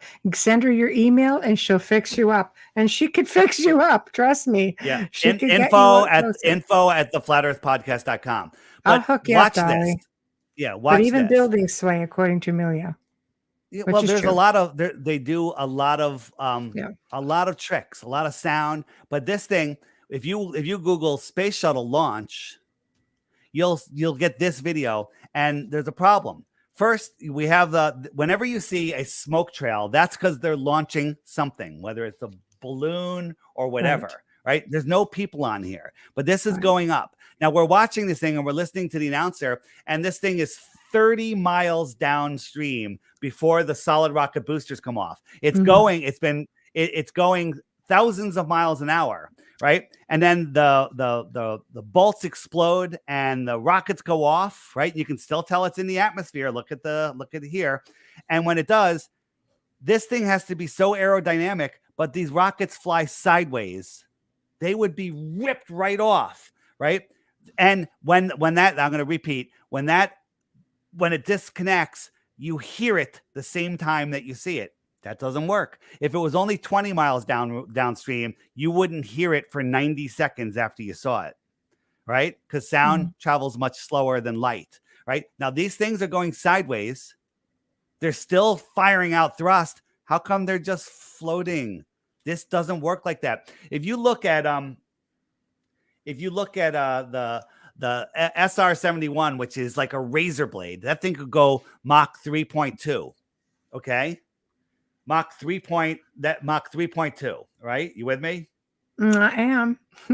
And the space shuttle can go Mach 25. That hunk of junk. It makes absolutely no sense whatsoever. And the people that work at NASA, it's so compartmentalized that the one person doesn't know what the next person's doing. And most people work at NASA, they have no idea that it's fake. They have no idea. They're the ones that are the most fooled of all. So do you think with all this, I mean, you have so many people, they look at this, your discussion of this, like I say, you have passionate people on both sides who look at you guys look at one another as this is a pseudoscience. You guys are the ones that don't know what's going on. Do you think from the point of view of being a flat earther, is it mostly about distrust? You just not trust anybody's research? Well, no, that's not at all. We verify. Like, show me the Yeah. research. Like, she's saying that she saw something take off. How close were you? What did you see take off? How far did you see it? Did you ever see it enter space? Did you ever see a video from takeoff to connection with the International Space Station? How can you explain why they're using wires and green screens to fake gravity on the space station? And look at my latest video on DITRH, how you can't, about the bathroom. The bathroom proves that they're not in space. It's absolutely impossible. It's absolutely impossible. And here's the other thing. She's seen the actual building of the technology. Absolutely. They build stuff. They build satellites. They build all of the stuff. It's just not going into space. The satellites that are built are put up on balloons. They're all put up on balloons. NASA controls the entire world. Helium. All the helium companies are owned by NASA. All of the Challenger astronauts, the 6 of the 7 we found, are still alive. That was the next question from Zach. Yeah. What is your explanation for the Challenger and Columbia shuttle explosions? 6 of the 7 we have found them, and they say the same name, same birth date, and they say, "Oh, that's my identical twin." So 6 of the 7 have identical twins. They have the same name. They all work for universities, I think, and none of them showed up at their siblings' funerals. There's a problem here. And people are just, such NASA fanboys because their uncle, their cousin, their mother worked there, their grandmother. It has to be real. That's the whole thing. NASA, it was a jobs program. NASA, when they built the Saturn V, they bid it out to tens of thousands of different companies, had built different parts. That way everyone could say, my grandmother, my grandfather worked on the Saturn V. Okay. But they built something, they sent it to NASA, and it didn't go into space because nothing goes into space because space doesn't exist. These people are still alive, right? Judith Resnick over here, she works in Yale University as a law professor, and we have a video of her giving a speech, and she's very big with her hands and expressions and her hair. And then Judith Resnick, the astronaut, did a speech before she went up on the shuttle, and same hand gestures, same dimples, same teeth, same eyes, same hair, same voice, same inflection, same everything. Okay. It's not a coincidence. They're deceiving us, and it's all to keep us plugged into the matrix. Okay. So let's talk more about the matrix. So, I mean, you're looking, into space, you can get a telescope, you can look into, there are other planets up there. They're around. The moon is round, despite what the moon is. It's there. The moon is round or spherical? Spherical. How do you know? Well, all I could say as the student here right now is I look into the sky on a full moon. I see some big ass crazy round sphere sitting there. I got 4 spheres here. How big are they? Well, I don't have the measurements to the moon. You tell me. Well, no. Is that your the moon? Presentation? Huh. No. But what I'm saying is, I could tell you that they're size of a baseball and they're 5 feet away, or I could tell you they're the size of a yoga ball and they're 25 feet away. Okay, you don't know unless you know the distance. Now, let me ask you a question: is this one a sphere? I'm trying to see. Okay, there we go. Well, it's not. It's half a sphere, so it's hard. Is this one a sphere? Okay. Is that one a sphere? They all look like spheres from here. Very good. Well, guess what? This one's not a sphere either. It's flat. Look, right. Ready? Yeah. It's flat. How about this one? Is this one a sphere? What do you think? From where I'm sitting, yeah, because I'm only seeing one side. Yeah, no, you're seeing a cup. So what I'm telling you is you can't tell me what the shape other than the flat appearance of it is. Right. Yeah, that we see. So you can't say that it's a sphere because the optics of the sky, the optics of things that you can't touch are not are difficult to say. So here is a bridge that's flat, and as we get down lower, we get this miraging, right? And look at the railing wraps around. Well, this is the Glober's favorite one. This is Lake Pontchartrain Bridge, and they say this is the curve of the Earth. That's ridiculous. The Earth would be like 10 miles around, okay? Maybe 100 miles. This is just optics. This is not a horizon. This is just optics, and we're getting a mirage, a reflection of the sky. If there was just sky there, that would look like the edge of the Earth, but it's not. So okay, I have to make. Hold that thought. I have to make a quick station and sponsor ID. Again, for those just tuning in, you're listening to The Outer Realm with myself, Michelle DeRoche, and Amelia Pisano, who is in the chat room tonight. Our special guest is David Weiss. We are talking flat Earth. So spinning off of his last segment with us, we are fully sponsored by the amazing people over at Folgers Coffee. So thank you, Folgers. We love you and appreciate you so much. Also our sponsor, Justin Snicker, aka Dr. Snick, the Sonic Surgeon. We appreciate your sponsorship of our intro and outro as well. So if you're just tuning in, again, we are talking about the flat Earth and David Weiss. Love him or hate him, he's passionate, and he's definitely got an answer for everything so far. I don't have an answer for everything. I have, when we're done, we're going to find that certain things fit into only works on a flat Earth, and certain things work on both, but nothing only works on a globe Earth. There's a problem. There's a problem there. So this is NASA. The famous picture of Jupiter in 2014 and 2016, they said, we got a picture of the northern lights, which prove that there's a magnetic core at the center of Jupiter. Cool story, but why are all the clouds exactly the same? This is just darker. Every single cloud, it's the same image. They're lazy. They're lazy, right? This should change by the hour or by the day, but it's the exact same thing over 2 years later. Well, Dolly says pictures are one-dimensional, two-dimensional at best. You're actually three-dimensional. So you can see that your head is actually round because you're three-dimensional, right? Because you're here and you can measure it, but you don't know the optics of things. Okay. And if you can't touch it, like, go ahead. I was going to say, going back to flat Earth, Adrian says, I want to know what's on the flip side of flat Earth. And Amelia's like, yes, what's holding it up? So, good questions. It just suspends. It just sits there. Like, what's under it?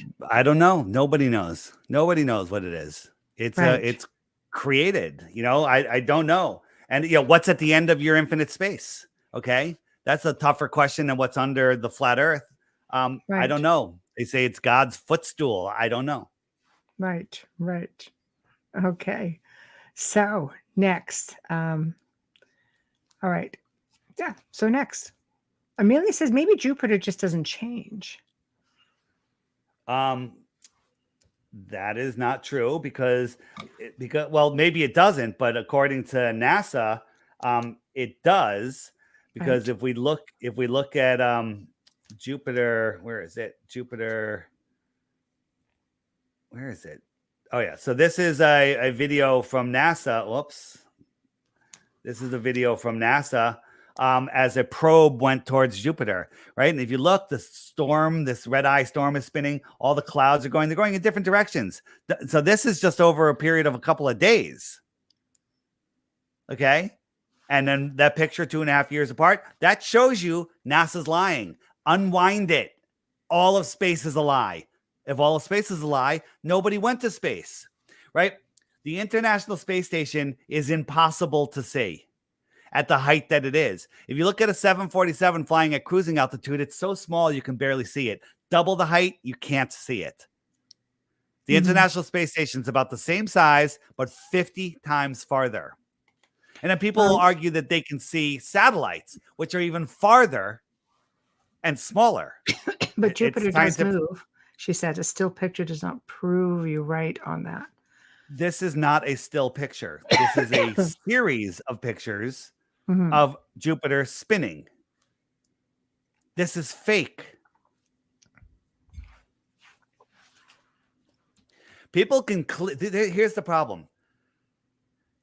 And this isn't against women or anything. Women Oh, have a that would be harder. good. No, I'm not like that at all. But women try Okay. to build a safe world for their family. They're like, and you create your belief system and everything. And when somebody like me comes and says, "Hey, your whole life is a lie," and until you accept it, you're going to be living in the matrix. They're going to fight to cling on to it, because guess what? I love space. I love astronauts. I love science fiction. Star Wars. The universe is such a big Dolly place. spent time in space, so it's a Who? little Wait, bit who tough. has? Who has? Dolly has spent time in space, She's so gone to space. yes, and I don't think so. I'm going to connect you guys up. Yeah. What And mission did you have? She's in there right now. What shuttle did she go up on? she didn't go up on a Yep. shuttle. I'm going to Oh, let you guys. She's been on the show. She's going to be on the show so again in so a few weeks. she But I'm going she to went connect the two of you to other worlds. Let me ask you. The idea of going, like, there's people that have been to other planets. I'm not denying that, right? But if you look at my pond theory, if you go up in some sort of aircraft high enough, the Earth is going to look like a sphere as you get farther and farther away from it, because it's just a circle, right? You're only going to see the circle of light, and then you're going to fly to the next pond. It's going to look like you're going to another planet. But a flat earther, knowing what this place could be, they'll see it. The other person will think they're in infinite space. Here, let's talk about this. If you've been to another planet, do you know how far these planets are? You know how far another star is? The closest star is 25 trillion miles away. 25 trillion miles, 4.5 light years. Okay. And all the other ones are magnitudes farther. Do you know how big a trillion is? Do you know how long 1 trillion seconds is? Take a guess. How long is 1 trillion seconds? I don't want to take a guess. It would hurt my head. You don't want to take a guess? No, I'm going to let you just come out and tell me. Come on. If you guess it within a year, I'll give you a Bitcoin. Yeah. So that tells me right there that I will not be able to. It's 31,000 years. Okay. Wow. So Yeah. if you're traveling at a mile per second, which no human has ever done, it would take you 31,000 years to get 1/25th of the way to the closest star. You'd have to do that 31,000 years, 24 more times to get there.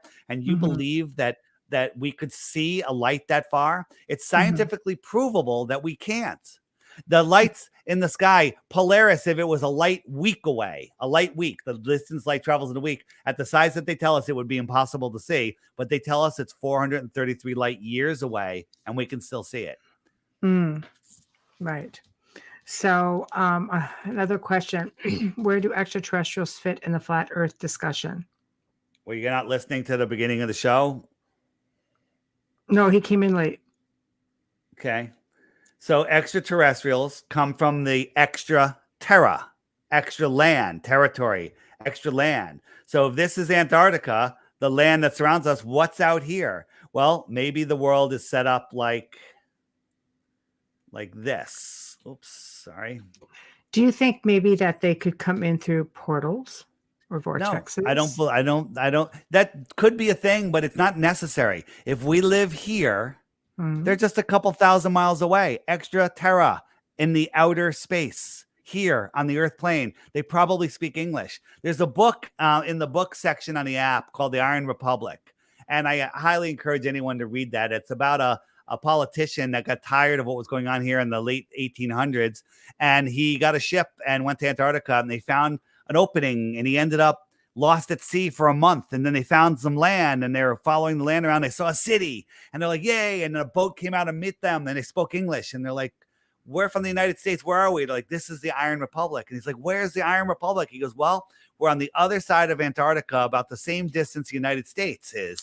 And he's like, he didn't understand. And they went there. He ended up living there for a couple of years, actually got married, met a woman there, got married. She ended up dying, whatever, I forget how it happened. And then he ended up just like leaving, and he found his way back to America, and he published a series of articles in Florida Magazine called The Iron Republic. And it's very, very convincing. It rings true to me. But even if it wasn't true, in the late 1800s, they're talking about more land on the other side of Antarctica. What does that mean? Okay, right? This is there, and there's a whole bunch of books about this, right? The Smoky God, they're all in the app under in the book section.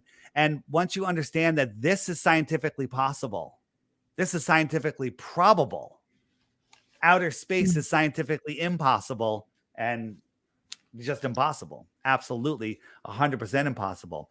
And if he wasn't here earlier, just going back to a map that I really like is what I call puddle theory. And it's this guy. Whoops, that's not it. Where'd it go? Here it is. Puddle theory. We live here in the center of this pond, and there's other ponds across the plane. These are other worlds. And now if you were to, let's say we can travel from one to the other in some exotic, secret propulsion program, which some people like to call the secret space program, and you can fly from one to the other. Well, this is going to look like a ball, and this is going to look like a ball until you get there. Then you come in, and everything looks like a ball in the distance. I can have you done that? light. Have you flown over this? And is this what you've seen? No, I'm saying this is a possibility. We just want the right to go explore the outer lands of Antarctica to see what's out there, but they won't let anybody do it. Every country in the world, near Antarctica. All the countries in the world are fighting over everything except two things. One, 1959, the Antarctic Treaty comes in, and everyone agrees nobody can go there except for a little guided tour group to the little tiny peninsula. And you can't question the treaty until 2041. Lasted longer than any other treaty. There's resources there. There's lithium. There's battery stuff. There's fuel. There's everything that we could possibly need in this ridiculous world that we live in. And everyone, all the countries relentlessly agree, and they guard it. There's islands all the way around our world, from the Falkland Islands all the way around that have military bases and ships. And if you try to go there, you're immediately stopped and turned around. What do you say about remote viewers who can actually tap in and go above the planet and see exactly what it looks like? Remote viewers that have been proven in other fields, and looking for missing persons, finding missing children, murdered children. These are remote viewers who are trained and validated several times over, and who also have the capability of coming up and viewing what is actually out there. What's your thoughts on that? So if I took myself and a globe believer, and let's say we had some sort of vehicle that can get up to, 300,000 feet or so, assuming you can get up that high, and we took off of the Earth, I would see our pond and the lit part of our pond getting smaller and smaller. And then you guys would see it as the other person would see it as to them, it would look like a half lit sphere because you're looking at it. You're going to see the curved light and you're going to think it's a sphere. Right. And then you're going to look into the distance. Remember that other map I just showed, and you're going to see other lights. They look like stars. They're tiny little lights. And as you get closer to them, those lights are going to get bigger and bigger and bigger. And you're going to think you got to another planet. And I'm going to go, no, we just flew across the flat plane. Airplanes fly straight and level across the flat plane. Sea level, not sea curve. Water lays flat. You can't have high pressure next to no pressure. Space vacuum. You can't have a rocket that pushes off of nothing, right? None of that makes sense. I believe that the connections, the real way they get between these ponds are tunnels, right? There's tunnels all over this world from the previous civilization that was here. And there was a reset that happened sometime in the 1800s that we came out of. And then we came out of it. There's people that took over this realm and put us in the matrix with their satanic system. Mm-hmm. Well, I don't argue the whole theories of the 1%er. That's for sure. So the other thing is you get information and then you translate it based on your belief. Like if you didn't know if the earth was a ball, if you weren't told the earth was a ball and somebody told you the earth was a ball, you go, you're crazy. It's flat. It's clearly not moving, but you've been trained your whole life. Everyone believes it's groupthink. It's follow the herd. And that's what you believe. And then that's how you interpret the world. If I had a square light and you were looking at it from a half a mile away, you'd tell me it was a sphere. Okay. A flat square looks like a sphere from a half a mile away. Okay. Everything, it's the way our eyes work, right? And so Mhm. if you think the earth is a globe, you're going to see a globe until someone goes, no, look, you're not looking at it right. And then you go, oh, but that's what you were trained to see. That's what you were taught to think. And that's how you see the world. Okay, hold on. I'm just trying to keep up with all the comments and stuff. Sorry. Do you make or fix any mechanical components? Are you an expert? I don't know what they're talking about there. Yeah, I'm just putting them up. Yeah. Hold on. There's just another I'm very one. handy. I make all sorts of things. I have I have some stuff that would blow your mind. I have a Tesla coil that is truly amazing. It pulls energy out of the ether, but nobody even knows about stuff like this. Yeah. Okay. So again, I'm just moving along here. So again, it's still hold on. What am I looking at? What am I missing? It was a special metal tape with extremely proven adhesive. Okay. I think I'm lost. I find that again, getting back to my question about remote viewing, there are some very gifted people.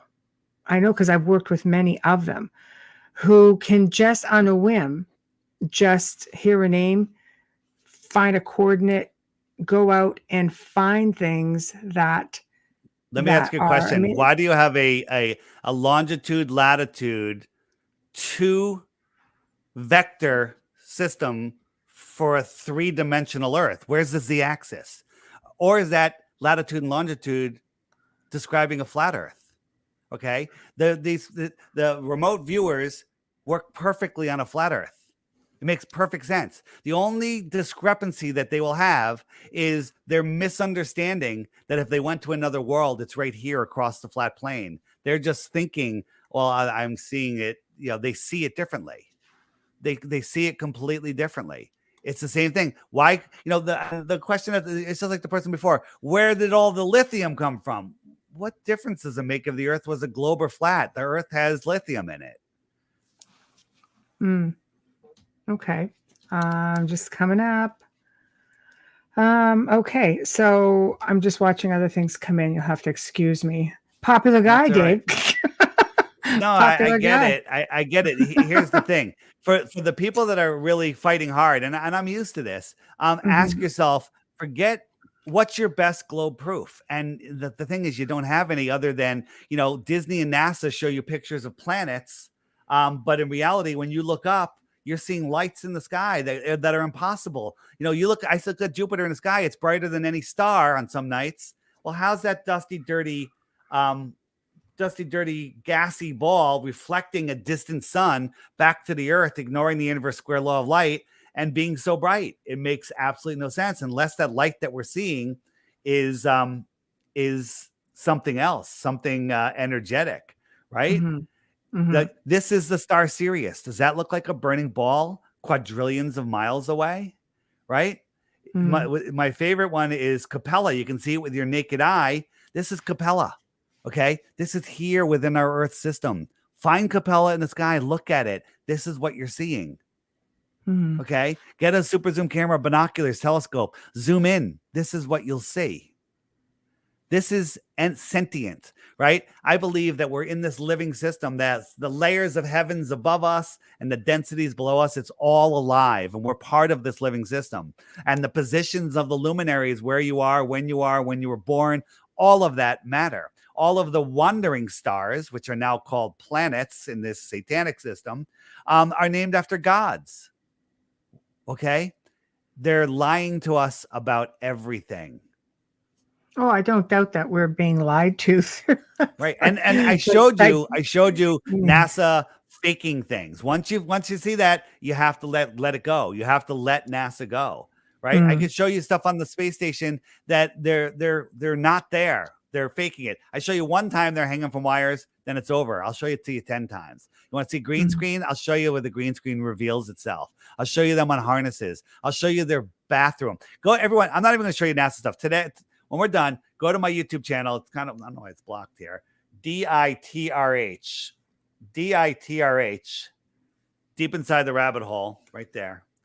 DITRH, and go to my latest video, or it's 1 or 2 videos back. It says I have to go to the bathroom. Watch that video with a thinking mind. It's short. It's 5 minutes, less than 5 minutes. And then you'll understand that makes absolutely no sense. Read the pinned comment too. Okay. And then once you let go, once your ego goes, okay, I've been lied to, then the whole world opens up to you. The whole world opens up to you. But you can still believe that you've been, that we're being lied to. I mean, that is evident with, like I said, with the powers that be. That's all over the place. You are in good company with a majority of people who are on board with, we are being lied to by the powers that be. However, okay, in all fairness, there's still a lot of questions that cannot be unequivocally answered when it comes to your perspective and from what you're saying. There's a lot that can't be answered. Well. So here's the thing. Nobody's arguing that we're being lied to. I could show you that we can. I showed you that we can see too far. You can go verify that yourself. Yeah. I showed you the physics of water, that water lays level. Large bodies of water rest lay level, and there is no curvature. I could show you laser experiments. They're all in the app. Showing lasers, microwaves, sonar, gunner, testimony from Navy people that say, they can, with their railgun, they can hit another ship 100 miles away. They can pinpoint another ship 100 miles away with a pencil thin laser beam. Well, there'd be 6,000 feet of curvature in between them. That's impossible. A submarine at the bottom of the ocean can see another submarine 100 miles away. Well, that sonar would have to climb over a mountain over a mile high, go down, hit the submarine, and come back bouncing over a mountain. That doesn't happen. These things only work on a flat earth, on a flat earth. So the question is, I showed you, I can show you these things again and again and again. Where is your proof of the globe? Right? In the app, if you go to where is it? But there are a lot of people who much like yourself are passionate about the information that they have with respects to the globe. Well, they're passionate. I was passionate too, but here's the thing. Where's your proof? There's a video here. Rockets are balloons. NASA people, go watch those videos, and then you'll understand how big the lie is and how they lied to you. Watch these videos, and you'll see that they dropped the capsule that had the astronauts in it. They dropped it out of an airplane. I don't think the astronauts were actually in there, but they could have been. But they drop it out of an airplane. Okay, and then they're like, oh, it's back here on Earth, and all of it is nonsense. Watch that. Here, it's the 4th row down. Full-length movies. Watch those movies. You can't get through 3 of them and end up and still believe in the globe, or if you did, you didn't pay attention. Okay, go ahead. Okay, next question. If the world is flat, how thick or thin is it? Paper thin or a column 20 miles high? And like making reference. What are the measurements, do you think? So I don't think that the equator is as big as they tell us. Okay. And the deepest hole ever dug, as I said before, is less than 8 miles. Okay. Deepest hole is less than 8 miles. Where is my friggin' hole? Oh, there it is. Here it is. So it's called the Colaboro hole or whatever.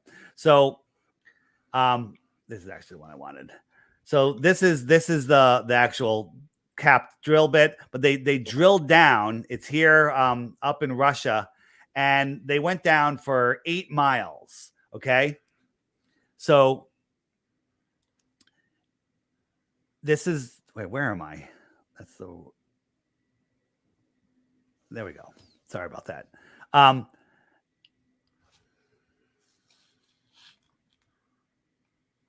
So they went down 8 miles, and they used ground penetrating radar, which will tell them what they're going to hit next. Hey, there's no more water. There's water.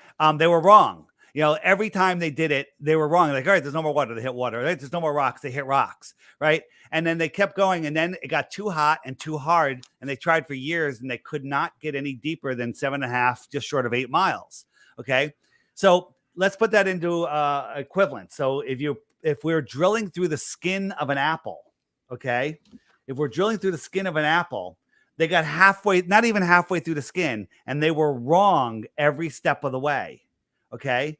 That's just going through the skin of an apple. And then somehow they know what that's a core 4,000 miles farther. They showed us a bunch of memes in books of, the core of the earth, the molten magnetic core. You can't have a molten magnetic core.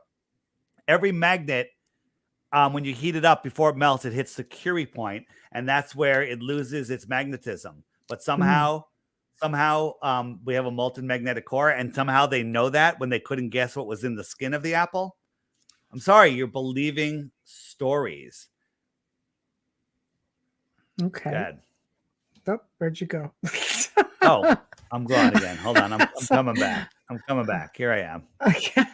Right. These are all different pictures right. of Earth from NASA. These are paintings. Okay. They're paintings. Okay. Let me ask you a question. So- What would be easier? What would be easier to paint? Oh, there I go again. I like the wine. Yeah. Well, what would be easier to paint?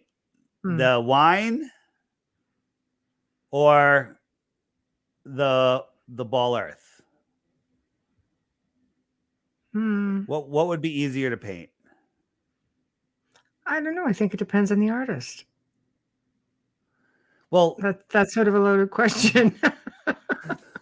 You asked. Why is that? Why am I still don't understand why I'm in front of that. Oh, that's Yeah, why. I don't know. I got it. You're gone, you're back, you're gone, Here I am. you're back. So this is a painting. Right. This is a painting. If you zoomed in on it, it's so detailed you couldn't tell it's a painting. This is a painting too. This is a cartoon. Okay. And so people go, well, they couldn't fake it. Yeah, they're faking it. They're absolutely faking it. Right? This is unbelievable how much they're faking it. Right? Well, this is the one that was on everyone's Tamara, iPhone. who is an artist. She says they were actually not very hard to paint either way. Well, there you go. That's my point. Well, if you can, the wine glass one is pretty impressive. I mean, it's got the window. Easy for her. Well, that's what I'm saying. Yeah. It depends on the artist. I think at the end of the day, you've got two sides of a coin, and you're both sides are very passionate about each other's perspectives, and your people. Let me ask you a question. Well, you guys are all conspiracies. They're saying you're all conspiracies. It's really hard because there's nothing definitive to say for sure. So hang on. There absolutely is definitive things to say. It's the globe people that don't take the time to look. Give me one proof of the globe. One proof of the globe. And your answer is going to be, I'm not a scientist. I don't know. I'm not a professional. You just believe the Earth is a globe. But there are scientists who tell you. Name one. Do you have any scientists that have worked? Do you have any scientists that have, worked with the flat Earth theory? We have NASA whistleblowers. We have engineers. We have what's the definition of a scientist? Is a scientist somebody that's funded by the government with grants? Well, they're not going to speak out because they lose their grants. Right, they're not allowed. Tell you that about the Vatican too. Yeah, well, so again, look at all this. Here's the thing. Yeah, Globers say some scientist somewhere figured it out. Well, that's not good. That's a belief. That's a religion. Okay, right. Michio Kaku himself says that cosmology is off by 10 to the power of 120. That's 10 with 120 zeros. A trillion is in 12 zeros. 10 times more than a trillion. 10 times more than a trillion. Okay. That's how far off they are. Theoretical physics has never predicted anything accurately. It's all made up pseudoscience. Right. Okay. Well, I'm being the devil's advocate here because again, so before we there's two sides to every story, then there's a truth in the middle, right? There is. Somebody offer me one proof of the globe. One. I haven't heard one yet. And I'm not just going to I'm not going to deny it. I'm not going to say fake. I'm going to show you. Apparently somebody did and went to collect his $100,000 and couldn't get it. So cite what they did. You can't because they didn't do anything. right? They The came. article actually does. It's very detailed about what it is. I can send you a link to it if you'd like. It Yes, sure. probably, Send me a link, and you know, we'll gives you something I'll to do. work with and rebut, though. Well, You know what I mean? here's the thing. We've looked at all of these things. There are no proofs of the globe. There's none. There's none. There's Right, just a belief. There's just a religious belief of the globe. I mean, right, this is the globe. It's photoshopped. They're lazy. They use the same clouds again and again and again. right, right. Either way, I have to tell you, it's always a pleasure having you on because I love your passion, and you just have such a strong belief, and you just go after it, It's and not a I have belief. I a don't healthy believe the respect earth for is that. flat. I don't Right? believe. I Yes, know that it's not a globe, and I know yes, it's testably, measurably, scientifically, provably, observably flat and level yeah, and stationary. yes, yes. And as we near the end of the show, Zach, what a show! Thank you. Yeah, we always call him our third host. Thank you, Dave, for joining us this evening and saying goodbye to everyone. So Let this me is the part of, sorry, go, I was go going to ahead. say, everybody, you can find all of my videos, all my Yes. interviews, all my short videos, DITRH videos. It's all at flatearthdave.com. The app is there too. It's $3. And just go read the reviews. Don't buy the app. Just go read the reviews. It's a one-time charge, $3. There is, if you want to be able to message other people or fill out a profile, which you don't have to, it's $10, $11 a year. Okay, Right. $11 a year. It's pretty darn reasonable. But you don't have to subscribe. Just check it out, watch the videos there, or on the website for free. Go to the Flat Earth Crash Course. I challenge anyone to watch the first 3 videos there There we and go. walk away and say the Earth is a globe. It's impossible. There we go. Amelia has got Impossible. your website up on Facebook as well, and that's on our page. So anybody that wants to see it, of course, you'll be able to just check it out under, as you can see under our names. Dave's got his website right there, and it's been really interesting because yes, if you want to email me, there you go, the outer realm contact at gmail.com. There we go. And I will definitely, if you're interested, happily send you the link. It's always good Yeah, to sure. rebut. It's Absolutely. there, you know what I mean? So It's already been rebutted, so I just don't know which one you're talking about. no, but it just gives you an idea what was done, right? So I'm a researcher at heart, and I do love to look at everything, cross-reference it time after time after time. And I always say, it doesn't matter whether people agree. It's just a matter of being respectful from all forms. It's the only way that people actually want to learn more from you. If they feel disrespected from any individual who's trying to teach them something, of course, people have questions. You're trying to get away from something. We talk about this on many levels. You're taught certain things from the time you're this big. You go through mainstream education, maybe religions take play. You're being told by your parents, you're being told by your teachers, you're being told by everybody that things are a certain way. Sometimes it's a matter of being patient to explain. There's so much division in the world as it is. It's really hard. If you really want to try to reach people, there can't be division.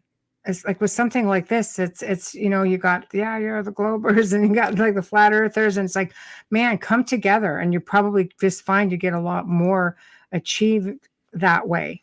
I come at it from the perspective of a student. I surely don't have answers to a lot of what my guests come forward, but I do have millions of people who want to listen and who want to hear that side, because it's not made available to mainstream people, right? We have to rely on shows that bring people such as yourself forward to They're talk about this stuff. they're hiding this information because it's about control. And it's not until people are willing to lay down their egos and realize they've been lied to their whole life. And then once But about you a lot of things. yeah, Yeah. well, a lot of things, but the way they get away with these things, they have you spinning out of control. They don't have your feet planted. They don't have your higher mind activated because you're trapped in the heliocentric matrix. When you're in the matrix, your brain doesn't work, and then they can get through all other psyops on you. They can make you think that a boogeyman's flying through the air and it's going to make you chimp like a monkey. Okay, they can make you believe anything. It's all absolute nonsense. And once you wake up to flat Earth, then you wake up to everything else. It's Mhm. amazing. Right. And I love it.